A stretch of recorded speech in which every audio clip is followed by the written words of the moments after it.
রাধে রাধে বন্ধুরা, সবাই আশা করি ভালো আছো। আমরাও সবাই ভালো আছি। তো আজকের এই ভিডিওটা হচ্ছে এই বছর ডিসেম্বর মাসে কিছুদিন আগে আমার জন্মদিন গেছে। তো সেই জন্মদিনের কিছু ছোট্ট ছোট্ট মুহূর্ত তোমাদের সাথে এই ভিডিওর মাধ্যমে শেয়ার করছি। এই ভিডিওটা আমার মেয়েই সম্পূর্ণ শ্যুট করেছে আর সমস্ত আয়োজন সেই করেছে। ও নিজে হাতে দুব্বো তুলে এনেছে, ধান এনেছে ঠাকুরঘর থেকে প্রদীপ এনেছে। এইভাবে ও সুন্দর করে সাজিয়েছিল।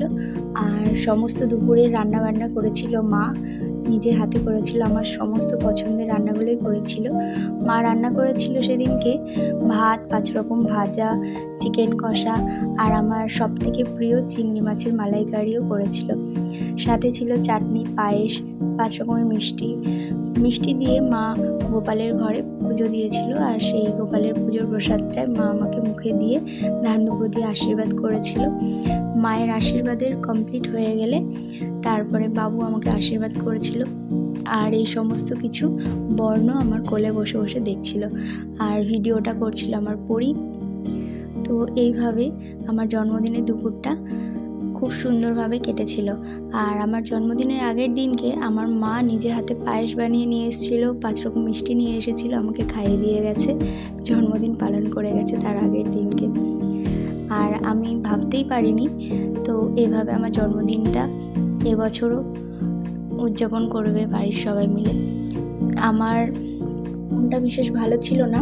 আমার জন্মদিনের কিছুদিন আগের থেকেই আমার ছেলে মেয়ের ভীষণ শরীর খারাপ ছিল, যার জন্য আমি কোনো রকম ভিডিও তোমাদের সাথে পোস্ট করতে পারিনি। জ্বর, কাশি, বমি এসব আর কি। খুব ঠান্ডা লেগেছিল ওদের। তো বাবু মায়ের সমস্ত আশীর্বাদের পরে আমার মেয়ে পায়েস খাইয়ে দিয়েছিল। আর বর্ণকে সমস্ত সময় নিতে হচ্ছিল, ও খুব মজা করছিল, ওর পায়েসটা ভালো লেগেছে। তো এইভাবে দুপুরটা কেটেছে। আর আমি ভাবতেই পারিনি যে পরি আমার জন্য, আমার মেয়ে আমার জন্য এতগুলো উপহার নিজের থেকে নিয়ে এসছে।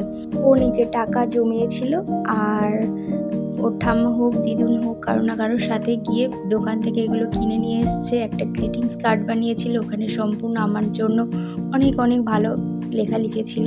থ্যাংক ইউ বাবান, আমাকে এত সুন্দর একটা গিফট দেওয়ার জন্য। সন্ধ্যাবেলা কেক কাটিং করেছি, আমার হাজব্যান্ড নিয়ে এসেছিলো। আর বাড়ির সবার কাছ থেকে সুন্দর সুন্দর উপহার পেয়েছি। আর আমার বন্ধুরা, তোমাদেরকে অসংখ্য ধন্যবাদ যারা যারা আমাকে ফেসবুক, হোয়াটসঅ্যাপে এত শুভেচ্ছা পাঠিয়েছো। এভাবেই আমার পাশে থেকো সবাই।